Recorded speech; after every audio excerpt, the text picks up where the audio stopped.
A young girl walks alone through a dark forest, carrying a basket of food to her sick grandmother. Sounds innocent enough, right? But what if I told you that this simple children's story was originally a brutal tale of cannibalism, sexual predators, and ritualistic violence? The Little Red Riding Hood you think you know is actually a sanitized version of one of history's most disturbing folktales. The Brothers Grimm didn't create this story. They cleaned it up. The real version is so dark that it was banned from being told to children for centuries. Today, we're uncovering the terrifying truth behind the Red Hood. Most people think the Brothers Grimm created Little Red Riding Hood, but they're wrong. The story existed for centuries before Jacob and Wilhelm Grimm ever put pen to paper. What the Grimm brothers did was far more sinister. They took a brutal warning tale about real dangers and turned it into a sanitized bedtime story. The earliest known written version comes from Charles Perrault in 1697, but even his tale was already a cleaned-up version of much older oral traditions. Perrault's Le Petit Chaperon Rouge was still dark enough to make modern parents uncomfortable. In his version, there's no happy ending. No woodsman comes to save the day. The wolf simply devours Little Red Riding Hood, and that's where the story ends. Period. But Perrault's version was tame compared to what came before. The oral traditions that existed throughout medieval Europe contained elements so disturbing that they were considered too graphic even for adults in polite society. These weren't children's stories at all. They were cautionary tales shared among adults, often around fires late at night when children were safely asleep. The protagonist wasn't even called Little Riding Hood in many early versions. In some French variants, she was known as the false grandmother, or the story of the grandmother. The Red Hood itself wasn't always present. Sometimes it was a golden hood, sometimes a white cap, and in the earliest versions, there was no distinctive clothing at all. What made these original tales so powerful wasn't their ability to entertain children. It was their brutal honesty about the world's dangers. Medieval Europe was a place where wolves actually did attack humans, where children disappeared in forests, and where predators of all kinds lurked in the shadows of society. These stories weren't meant to help kids fall asleep peacefully. They were meant to keep them alive. The transformation from adult warning tale to children's bedtime story represents one of the most dramatic sanitizations in folklore history. Understanding this transformation means understanding how we've collectively chosen to shield children from truths that previous generations believed were essential for survival. The medieval versions contained explicit scenes that would shock modern audiences. In many early French and Italian variants, the wolf doesn't just kill the grandmother, he butchers her like livestock. The descriptions were graphic and detailed, explaining how the wolf drained her blood into a bottle, carved her flesh into portions, and carefully arranged the pieces for what was to come next. When Little Red arrives at the cottage, the wolf doesn't immediately reveal himself. Instead, he offers her refreshments. "There's wine in the bottle on the shelf," the wolf tells her, "and meat in the pantry. The wine is the grandmother's blood. The meat is her flesh." Little Red Riding Hood unknowingly cannibalizes her own grandmother while the wolf watches from the bed, still disguised. This cannibalistic element wasn't accidental or added for shock value. It served specific cultural purposes in medieval society. Cannibalism represented the ultimate violation of natural order, the complete breakdown of civilization and family bonds. By including these elements, the storytellers were communicating that evil doesn't just harm us, it corrupts us, makes us complicit in our own destruction. Some versions included even more disturbing details. The wolf would taunt Little Red as she ate, asking if she enjoyed the meal. In certain Italian variants, cats and birds outside the cottage would cry warnings. "She's eating her grandmother's flesh. She's drinking her grandmother's blood." But Little Red, already under the wolf's influence, would ignore these supernatural warnings. The psychological horror of these scenes was intentional. Medieval audiences understood that the most dangerous predators don't announce themselves as monsters. They appear helpful, even generous. They offer you food and comfort before revealing their true nature. The cannibalism scene taught listeners that evil could make you participate in your own family's destruction without even realizing it. These weren't random acts of violence in the stories. They were carefully constructed metaphors about trust, deception, and the gradual corruption of innocence. Every gruesome detail served a purpose in preparing audiences for a world where appearances could be fatally deceiving. Modern scholars often dismiss these elements as primitive gore, but they're missing the sophisticated psychological insights embedded in these brutal narratives. The sexual themes in original versions were equally explicit and disturbing. Many medieval variants contain scenes where the Wolf forces Little Red to remove her clothing piece by piece before getting into bed with him. This wasn't subtle innuendo, it was graphic preparation for sexual violence. In some French versions, the Wolf tells Little Red she looks warm and should remove her dress, then her petticoat, then her stockings. Each piece of clothing represents another boundary being crossed, another step toward complete vulnerability. The audience would understand exactly what was happening and what would happen next. The bed scene itself was described in ways that left little to the imagination. The Wolf's physical descriptions became increasingly animalistic and threatening as Little Red moved closer. His arms became hairier, his teeth became sharper, his eyes became more predatory. But instead of running, she continues approaching, drawn by curiosity and the Wolf's manipulative encouragement. This wasn't accidental symbolism, it was deliberate education about grooming behavior. Medieval storytellers understood that predators work gradually, pushing boundaries incrementally until their victims are too compromised to escape. The story taught listeners to recognize these patterns and respond to early warning signs rather than waiting for obvious danger. The endings in these original versions were often sexually violent. There were no last-minute rescues, no clever escapes. The Wolf's victory was complete and brutal. Some versions ended with pregnancy, others with death, but none offered the comfort of justice or rescue that modern audiences expect. These brutal endings served a specific purpose. They forced listeners to confront the real consequences of naivety and misplaced trust. In a world where young women faced genuine threats from predatory men, stories needed to communicate real stakes, not false reassurance. The sanitization of these themes represents more than just changing social attitudes about appropriate content for children. It represents a fundamental shift in how we approach danger education, from brutal honesty about real threats to comforting lies about a world where good always triumphs and help always arrives in time. The red hood isn't just a colorful detail. It's the most significant symbol in the entire story, and its meaning is far darker than most people realize. In medieval and early modern European culture, red clothing on young women carried specific connotations that modern audiences have forgotten. Red represented blood, passion, and most importantly, sexual maturity. The red hood marked Little Red as a young woman who had reached menarche, her first menstruation. This wasn't subtle symbolism that scholars had to decode centuries later. Medieval audiences would have understood this immediately. A young girl in red was a young girl who had become capable of reproduction, which meant she had also become a target for predatory men. The hood itself amplifies this symbolism. Hoods cover and conceal, representing both protection and mystery. A red hood suggests something that should be hidden but isn't, sexuality that's present but not fully understood or controlled. The wearer is simultaneously protected and exposed, innocent and dangerous. In many versions, the red hood is a gift from the grandmother, passed down from an older woman to a younger one. This represents the intergenerational transmission of knowledge about female sexuality and its dangers. The grandmother, through her gift, is both protecting her granddaughter and marking her as someone who now faces adult dangers. The color red also connects to broader folklore about supernatural dangers. Red was associated with fairy folk, witches, and otherworldly beings who could cross between realms. Little Red's hood marks her as someone who exists between childhood and adulthood, between safety and danger, between the human world and the supernatural realm of the forest. This liminality, existing between states, is crucial to understanding why Little Red becomes vulnerable to the Wolf.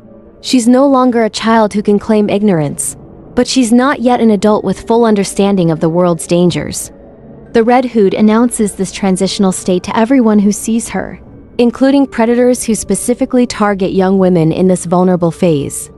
Modern interpretations that treat the red hood as merely a distinctive visual detail miss the sophisticated way medieval storytellers encoded information about sexual development and its associated risks into their narratives.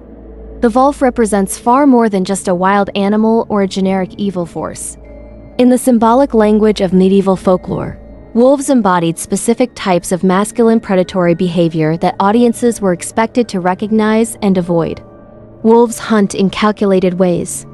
They don't attack randomly. They observe their prey, identify weaknesses, and exploit vulnerabilities with strategic patience. The wolf in Little Red Riding Hood demonstrates exactly this behavior. He doesn't immediately attack when he encounters her in the forest. Instead, he gathers information. Where is she going? Why is she traveling alone? What does she know about potential dangers? This questioning mirrors how real predators operate. They don't announce their intentions. They seem helpful, interested, even protective. The wolf's apparent friendliness and curiosity would have been recognized by medieval audiences, classic predatory grooming behavior. His questions aren't casual conversation, they're intelligence gathering. The wolf's ability to disguise himself as the grandmother represents the predator's skill at exploiting trust and familiarity. He doesn't just put on her clothes, he studies her mannerisms, learns her voice, understands her relationship with Little Red well enough to manipulate it. This requires observation, planning, and psychological sophistication that goes far beyond animal instinct. Medieval audiences understood that the most dangerous predators weren't strangers who attacked openly. They were men who gained access to young women through established relationships and social connections. The wolf's infiltration of the grandmother's cottage represents how predators exploit family, trust, and domestic spaces to gain access to their victims. The wolf's physical descriptions in various scenes also carry symbolic weight. When Little Red notices his big teeth, big eyes, and big hands, she's observing signs of aggressive masculinity and physical threat. But the wolf's responses redirect her attention away from these danger signals, teaching her to doubt her own perceptions. This psychological manipulation, making victims question their own instincts about danger, was well understood in medieval culture. The wolf's ability to convince Little Red that alarming physical signs are actually benign represents how skilled predators undermine their victims' natural defensive responses. The wolf succeeds not through brute force, but through psychological manipulation, exploitation of trust, and systematic boundary violation. Medieval storytellers used this character to teach audiences about the sophisticated methods that human predators employ. The forest setting carries its own complex symbolic meaning that goes far beyond a simple location where the action takes place. In medieval European culture, forests represented the untamed, ungoverned spaces where normal social rules didn't apply. They were places where civilization's protective structures broke down and primal forces took control. For young women specifically, forests symbolized uncontrolled female sexuality and its dangers. The dense, dark, mysterious nature of the forest mirrored contemporary beliefs about female sexual desire, something powerful and natural, but potentially destructive if not properly guided and contained. Little Red's journey through the forest represents her movement through her own developing sexuality. The path through the forest is significant too. In the original versions, Little Red strays from the established path when the wolf suggests she pick flowers for her grandmother. The path represents conventional social behavior and moral boundaries. Leaving the path represents the first step toward transgression and danger. The flowers themselves aren't innocent decorations. In medieval symbolism, flower picking was associated with sexual activity and loss of virginity. When the wolf suggests that Little Red gather flowers, he's not making a helpful suggestion about pleasing her grandmother. He's leading her toward her first sexual transgression. The grandmother's cottage deep in the forest represents domestic space that's been isolated from community protection. It's a place where normal social surveillance and support systems can't operate. The cottage's remoteness makes it an ideal location for violence to occur without intervention. The bed that dominates the final scenes carries obvious sexual symbolism, but it also represents the ultimate violation of domestic safety. Beds should be places of rest and security, especially in a grandmother's home. The wolf's presence in the grandmother's bed represents how predators violate the most intimate and supposedly safe spaces. When Little Red gets into bed with the wolf, she's not just making a fatal mistake. She's completing a symbolic journey from protected childhood, through dangerous sexuality to ultimate victimization. The forest, path, flowers, cottage, and bed create a symbolic landscape that maps the psychological and physical territory that young women must navigate as they develop sexually in a world full of predatory men. The cannibalistic elements in the original Little Red Riding Hood weren't random acts of violence added for shock value. They were carefully constructed symbols that communicated specific cultural fears and social warnings that medieval audiences understood instinctively. To comprehend why storytellers included such graphic content, we need to understand what cannibalism represented in medieval European consciousness. Cannibalism was the ultimate taboo, representing the complete breakdown of civilization, family bonds, and human morality. It wasn't just about consuming human flesh. It was about the destruction of everything that separated humans from beasts. When the wolf tricks Little Red into eating her grandmother's flesh, he's not just satisfying hunger. He's corrupting her humanity and making her complicit in the destruction of her own family. The specific way the cannibalism occurs in these stories is crucial. The wolf doesn't force Little Red to eat the flesh. He offers it as hospitality, as kindness. "You must be hungry from your journey," he says. "Your grandmother left some food for you." This mirrors how real evil often operates, not through obvious force, but through manipulation that makes victims participate in their own destruction. The grandmother's blood being served as wine carries particular significance. Wine represents celebration, communion, and social bonding. In Christian culture, it symbolizes the blood of Christ and spiritual salvation. By perverting this symbol, the wolf demonstrates his ability to corrupt even the most sacred elements of human experience. Medieval audiences would have recognized this as a satanic inversion of Christian communion. Instead of consuming Christ's body and blood for spiritual nourishment, Little Red unknowingly consumes her grandmother's body and blood, participating in a ritual that damns rather than saves. This wasn't accidental symbolism. It was a deliberate commentary on how evil corrupts religious and family bonds. The timing of the cannibalistic meal is also significant. It occurs after Little Red has entered the cottage, but before she discovers the wolf's true identity. This represents the moment when a victim becomes complicit in evil without realizing it. She's already crossed the threshold from innocence to corruption, but she doesn't understand what's happened until it's too late. This psychological insight about gradual corruption was sophisticated for its time and remains relevant today. The ritualistic aspects of the cannibalism scenes revealed deeper connections to pre-Christian European religious practices that medieval storytellers were both preserving and condemning. Many scholars believe these elements connect to ancient sacrificial rituals and beliefs about consuming the essence or power of the deceased.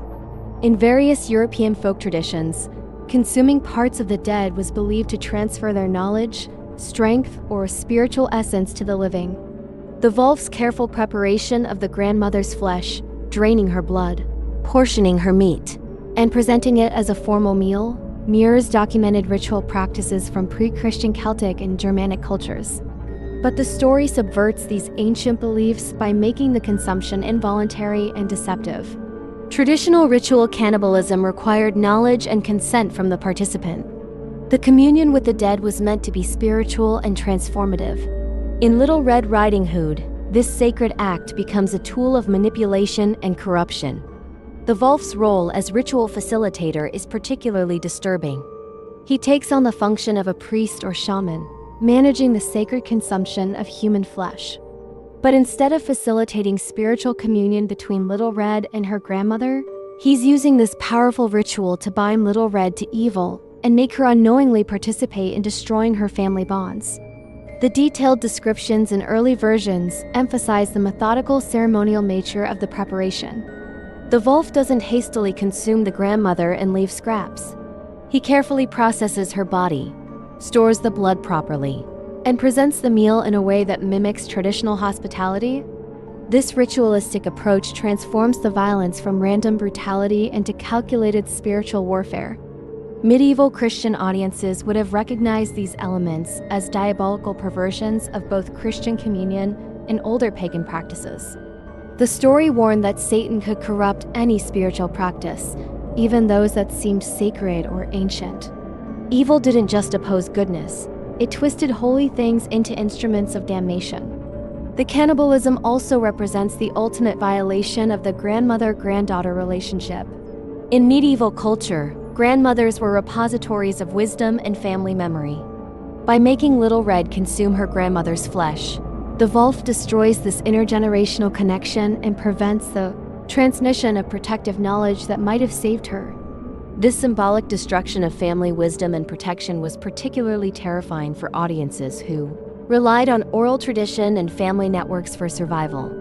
The psychological impact of the cannibalism scenes extends beyond their immediate shock value to reveal sophisticated understanding of trauma and complicity that modern psychology is only beginning to appreciate fully.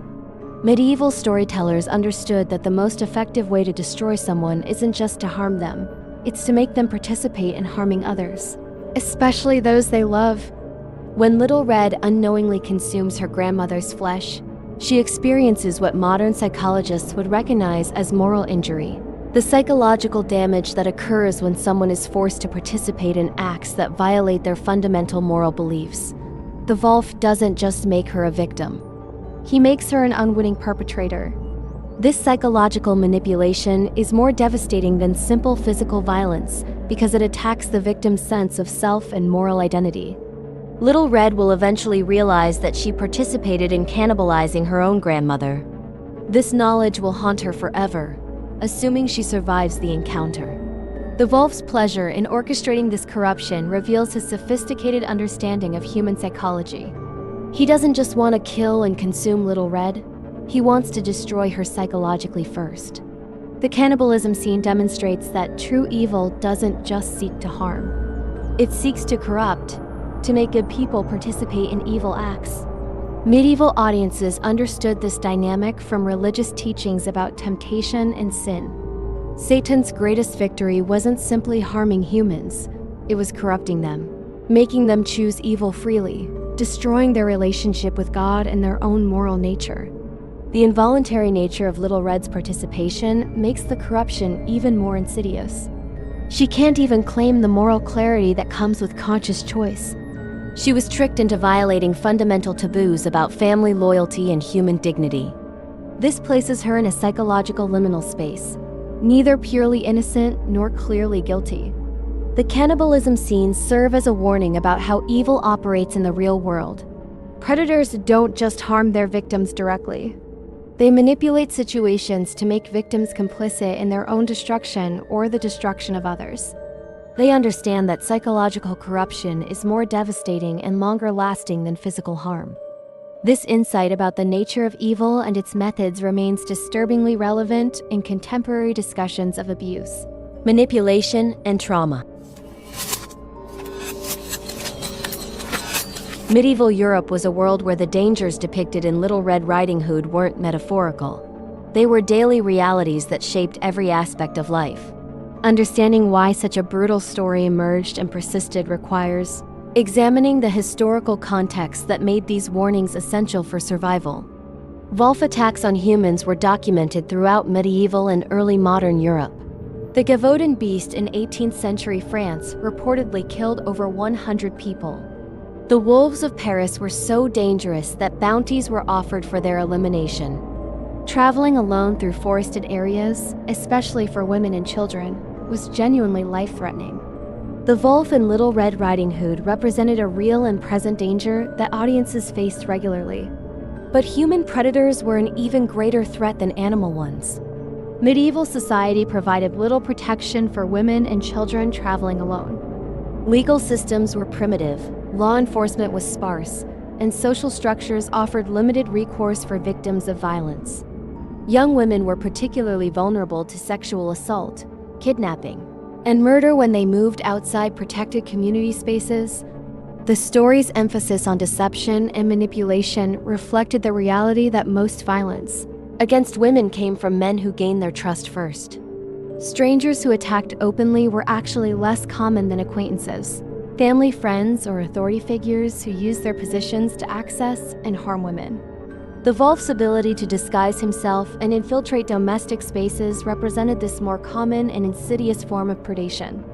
Child mortality rates in medieval Europe ranged from 30 to 50%. Death was a constant presence in family life, and children disappeared regularly due to disease, accident, violence, and sometimes deliberate abandonment. Parents couldn't shield children from awareness of mortality and danger, because doing so would leave them unprepared for the harsh realities they would inevitably face. The story's brutal honesty about the consequences of poor decisions reflected a world where mistakes could be fatal. There were no social safety nets, no emergency services, no institutions designed to rescue people from dangerous situations. Survival depended entirely on making good choices and recognizing threats early. Stories like Little Red Riding Hood were educational tools designed to help people develop these essential survival skills. Medieval audiences didn't expect stories to be comforting or reassuring. They expected them to be useful. The marriage customs and sexual politics of medieval Europe provide crucial context for understanding the story's disturbing sexual themes. Young women in medieval society faced systematic vulnerability that modern audiences struggle to comprehend fully. Most marriages were arranged by families for economic or political reasons, often involving girls, as young as 12 or 13. A young woman's value was primarily determined by her virginity and her potential for producing legitimate heirs. This made unmarried young women both precious commodities and vulnerable targets for men who wanted to ruin their marriage prospects or force advantageous unions. Rape was often treated as a property crime against a woman's father or husband rather than a personal assault against the woman herself. Legal remedies were limited and often unavailable to women from lower social classes. A woman who had been sexually assaulted might find herself unmarriageable and economically ruined, with no social support systems to help her survive. The concept of consent was radically different from modern understanding. Young women were expected to be passive and obedient to male authority figures. They had little power to refuse advances from men in positions of authority, whether family members, employers, or social superiors. The cultural expectation that women should be accommodating and trusting created systematic vulnerabilities that predators could easily exploit. Little Red Riding Hood's politeness and compliance with the Wolf's suggestions would have been recognized by medieval audiences as appropriate, feminine behavior that nonetheless made her vulnerable to predation. The story wasn't criticizing her for being polite. It was demonstrating how cultural expectations of feminine behavior could be weaponized against women. The grandmother's isolation in the forest cottage reflected the reality that older women, especially widows, often found themselves living in vulnerable situations with minimal community protection.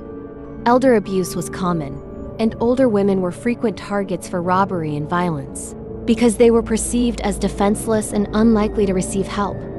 The story's sexual violence wasn't gratuitous. It was educating audiences about real patterns of predatory behavior and the systematic vulnerabilities that medieval social structures created for women. The brutal honesty was necessary because the dangers were real and the consequences of naivety could be fatal. Modern audiences who find these themes disturbing need to understand that medieval storytellers weren't trying to traumatize listeners. They were trying to save their lives.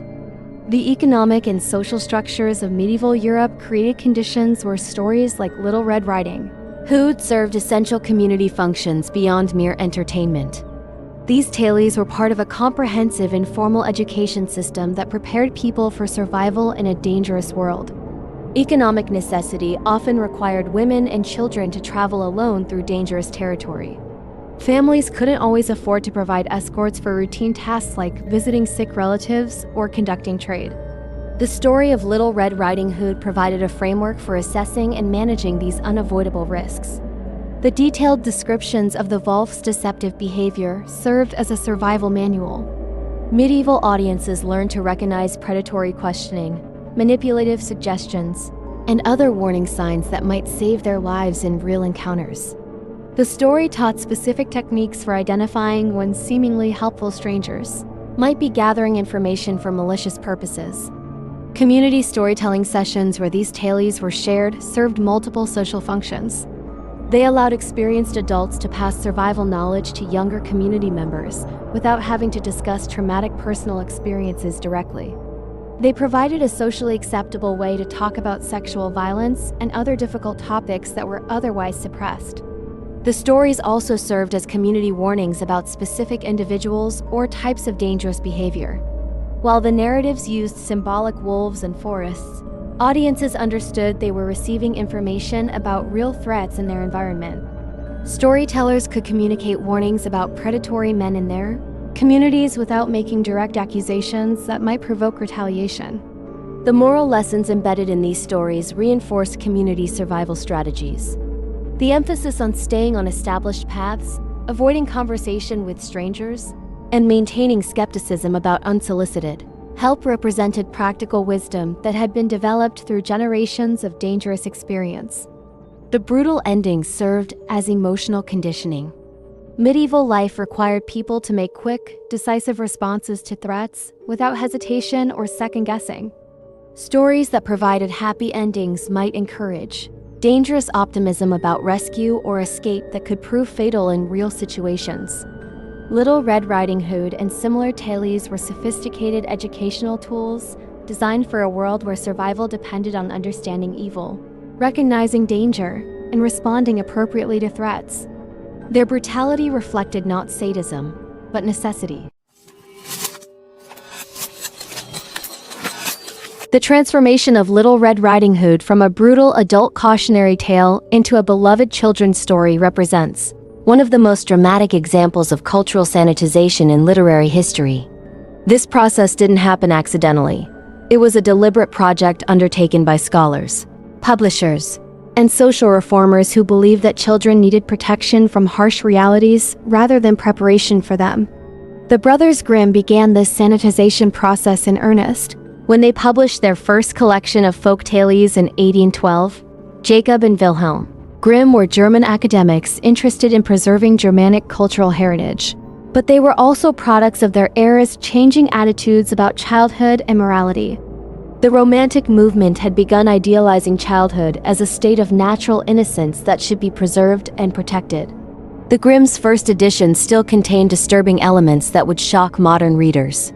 But with each subsequent edition, they systematically removed content they deemed inappropriate for their intended audience. The cannibalism disappeared entirely. The explicit sexual themes were replaced with vague suggestions of danger. The brutal ending was replaced with a rescue scene featuring a heroic huntsman who saves both Little Red and her grandmother. This rescue scene is particularly significant because it represents a fundamental shift in how stories were expected to function. Instead of teaching audiences to rely on their own judgment and survival skills, the new version taught children to wait for adult authority figures to save them. The huntsman represents the protective power of civilized society, law enforcement, social institutions, and benevolent authority figures who would intervene to prevent tragedy. The Grimms justified these changes by arguing that folk tales should serve moral and educational purposes rather than simply reflecting harsh realities. They believed stories should inspire virtue and hope rather than fear and cynicism. This represented a complete reversal of the original tale's purpose, which was to prepare audiences for real dangers through brutal honesty about the world's threats. The Grimm's sanitized version became the template that later publishers and adapters would follow. Each generation of storytellers removed additional disturbing elements, replacing them with more palatable alternatives.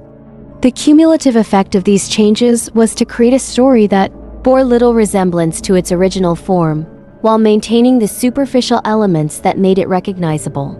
This sanitization process reflected broader social changes about how children should be raised and what they should know about the world. The Victorian era accelerated the sanitization process as new ideas about childhood innocence and moral education became dominant cultural forces. Victorian publishers and educators viewed traditional folk tales as crude relics of a more primitive past that needed to be refined for civilized society. Publishing houses began producing lavishly illustrated, children's editions that emphasized the story's visual appeal while further softening its content. The illustrations typically showed Little Red as an adorable child in a pristine forest setting, with a wolf that looked more like a friendly dog than a dangerous predator. These visual representations reinforce the sanitized narrative by making the story appear inherently innocent and non-threatening. Victorian moral reformers were particularly concerned about protecting children from knowledge of sexual violence. They believed that exposing children to such content would corrupt their natural innocence and potentially encourage immoral behavior. The original story's themes of sexual predation were systematically replaced with vague notions of stranger danger that avoided specific discussion of sexual threats. The grandmother's resurrection in later versions served multiple Victorian moral purposes. It demonstrated that good ultimately triumphed over evil, that authority figures could be trusted to provide protection, and that tragic consequences could be reversed through proper intervention. This optimistic worldview aligned with Victorian beliefs about social progress and the perfectibility of human institutions. Educational theorists of the era promoted the idea that children's literature should inspire moral development rather than practical survival skills. Stories were expected to teach virtues like obedience, trust in authority, and faith in justice. The brutal pragmatism of the original tale was incompatible with these educational goals. The rise of mass literacy and commercial publishing created economic incentives for producing sanitized content. Publishers discovered that parents would purchase books they considered wholesome and appropriate for their children, while avoiding content that seemed disturbing or morally questionable. Market forces encouraged the continued sanitization of traditional tales. Sunday schools and religious organizations became major purchasers and distributors of children's literature, further incentivizing publishers to produce content that aligned with Christian moral teachings. The original tale's pre-Christian elements and moral ambiguity were incompatible with this market, driving further sanitization. By the end of the Victorian era, Little Red Riding Hood had become almost unrecognizable from its medieval origins. The 20th century completed the sanitization process through mass media adaptations that transformed Little Red Riding Hood into pure entertainment for the youngest audiences. Disney's influence was particularly significant in establishing the modern sanitized version as the definitive interpretation of the story. Walt Disney's approach to fairy tale adaptation involved removing any content that might frighten or disturb young children. His version of Little Red Riding Hood emphasized cute characters, musical numbers, and completely non-threatening conflicts that could be resolved through cleverness rather than violence. The wolf became a bumbling comic villain rather than a genuine threat, and the entire story was reframed as light-hearted adventure. Television and film adaptations throughout the 20th century continued this trend toward complete sanitization. Each adaptation seemed to compete to create the most child-friendly version possible. The wolf became increasingly cartoonish, the forest became a pleasant woodland setting, and Little Red herself was portrayed as a precocious child whose biggest problem was minor mischief rather than mortal danger. Children's book publishers embraced this sanitized approach because it opened up lucrative markets for very young readers. Board books and picture books for toddlers presented Little Red Riding Hood as a simple story about a little girl who visits her grandmother and meets a silly wolf along the way. These versions removed not just the disturbing content, but also any meaningful conflict or tension that might engage older children. The sanitization process became so complete that most modern adults have never encountered the original versions of the story. Multiple generations have grown up knowing only the Disney-influenced adaptations, creating a cultural amnesia about the tale's original purpose and meaning. Parents who want to share traditional stories with their children have access only to sanitized versions that bear little resemblance to the folktales that survived for centuries. This cultural forgetting has consequences beyond literary history. When we sanitize stories that were originally designed to teach survival skills and prepare people for real dangers, we lose valuable wisdom about recognizing and responding to threats. The original Little Red Riding Hood contains sophisticated insights about predatory behavior, psychological manipulation, and the importance of maintaining healthy skepticism about strangers' motives. Modern children receive the cultural symbols of the story: the wolf, the grandmother, without access to the survival knowledge these symbols originally encoded. The story we thought we knew was never really the story at all. Little Red Riding Hood wasn't created to help children fall asleep peacefully. It was designed to help them stay alive in a world full of very real dangers. The sanitization process that transformed this brutal survival guide into a comforting bedtime story represents more than just changing literary tastes. It reflects a fundamental shift in how we approach the education and protection of young people. Medieval storytellers understood something we've forgotten, that the most effective way to protect people from danger is to teach them how to recognize and respond to it. Their stories were brutal because the world was brutal and survival depended on understanding that reality clearly. When we sanitized these tales, we didn't just remove disturbing content. We removed centuries of accumulated wisdom about human nature and the methods that predators use to harm their victims. The original Little Red Riding Hood contained sophisticated insights about psychological manipulation, gradual boundary violation, and the exploitation of trust and social expectations. These patterns of predatory behavior haven't disappeared from the modern world. We've just lost the cultural tools for recognizing and discussing them effectively. The cannibalism, sexual violence, and brutal endings weren't included for shock value. They were carefully constructed symbols that communicated essential information about the nature of evil and its methods. Medieval audiences understood that true predators don't announce themselves as monsters. They appear helpful, trustworthy, even generous, while systematically manipulating their victims toward destruction. Perhaps most importantly, the original tale understood that evil doesn't just harm its victims, it corrupts them, making them complicit in their own destruction or the harm of others. This psychological insight about the nature of trauma and manipulation remains devastatingly relevant in contemporary discussions of abuse, exploitation, and violence. The transformation of Little Red Riding Hood from survival manual to children's entertainment reflects broader cultural changes about how we balance protection with preparation.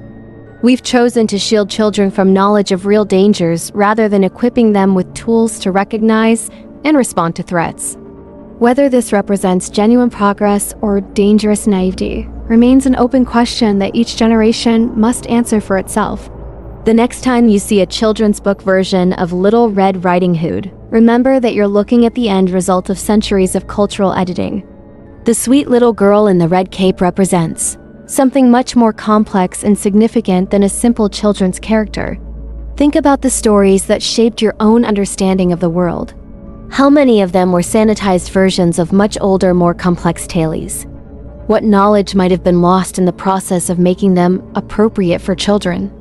These questions matter because stories don't just entertain us, they teach us how to understand and navigate the world. If this exploration of Little Red Riding Hood's dark origins has intrigued you, consider exploring other folk tales and their original versions. You might be surprised to discover how many beloved children's stories began as sophisticated adult narratives about survival, morality, and the human condition. Share your thoughts in the comments below. Were you surprised by the original story's content? Do you think we've lost something valuable in sanitizing these tales, or have we gained something more important by making them gentler? And if you want to explore more hidden histories behind the stories we think we know, make sure to subscribe and hit that notification bell. There are centuries of dark secrets hiding behind our most familiar fairy tales, waiting to be uncovered.